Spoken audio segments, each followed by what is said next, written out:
அனைத்து உரிமை குரல் நண்பர்களுக்கும் வணக்கம். காளியம்மாளை புகழ்ந்து தள்ளி இருக்கக்கூடிய பத்திரிகையாளர் ரவீந்திரன் துரைசாமி இது குறித்த முழுமையான துறையில பார்க்க போறோம். வாங்க பார்க்கலாம். நாம் தமிழர் கட்சியில ஒரு மிக முக்கிய தூணான காளியம்மாளை பார்த்தீங்கன்னா தற்போது பத்திரிகையாளர் ரவீந்திரன் துரைசாமி ஒரு நேர்காணல காளியம்மாளுக்கு இருக்கக்கூடிய செல்வாக்கு அபரிவிதமானது அப்படின்னும், நாம் தமிழர் கட்சியை பொறுத்த வரைக்கும் சீமானுக்கு அடுத்தபடியாக இருக்கக்கூடிய முக்கிய தூண்கள்ல காளியம்மாள் ஒரு சிறந்த இடத்தை பிடிச்சிருக்காரு. அது மட்டும் இல்லாம நாம் தமிழர் கட்சியில் இருக்கக்கூடிய நிர்வாகிகள் பிற எல்லாரையுமே ஒப்பிடும்போது காளியம்மாளை பார்த்தீங்கன்னா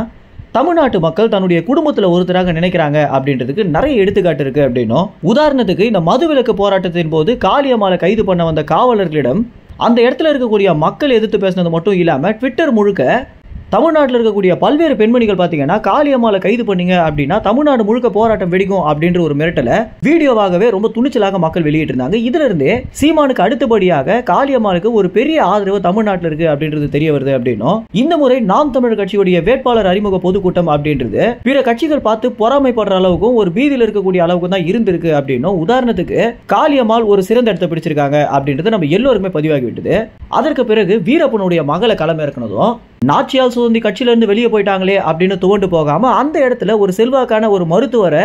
அவருடைய பகுதியிலேயே நிறுத்தினதும் இதெல்லாம் தான் பாத்தீங்கன்னா சீமான வெறும் சாதாரண ஒரு அரசியல்வாதியாக கருத முடியாம அவர் ஒரு அரசியல் மேதையாகவே கருத தோணுது அப்படின்னும், 25 ஆண்டுகளாக சீமான நான் பார்த்துட்டு இருக்கேன் அப்படின்னும், இதுலயும் ஒரு அரசியலுக்கு வந்த பிறகு அவர் எடுக்கக்கூடிய முடிவுகளாகட்டும் எடுக்கக்கூடிய போராட்டங்களாகட்டும் இந்த மாதிரி மக்களுக்காக முன்னின்று அவர் எடுக்கக்கூடிய பல விஷயங்கள் பாத்தீங்கன்னா அவருக்கு பெரிதளவு ஆதாயம் கொடுத்திருக்கு அப்படின்றதுல எந்தவித மாற்று கருத்துமே இல்லை அப்படின்னு ரவீந்திரன் துரைசாமி அவர்கள் பாத்தீங்கன்னா சீமானை குறித்தும் அவருடைய அரசியல் நகர்வுகள் குறித்தும் பல விஷயங்களை பகிர்ந்திருக்காரு. காளியம்மாள் அப்படின்றவங்க நாம் தமிழர் கட்சியுடைய ஒரு முக்கியமான ஐடென்டிட்டியாகவே மாறிட்டாங்க அப்படின்னும், மக்கள் காளியம்மாளை எந்த அளவுக்கு விரும்புறாங்க அப்படின்னா இந்த போராட்டத்திற்கு அவங்க குரல் கொடுத்தது மட்டும் இல்லாம திமுகவுடைய நிர்வாகி அவங்க மேல மது பாட்டில வீசி எரிஞ்சதுக்கு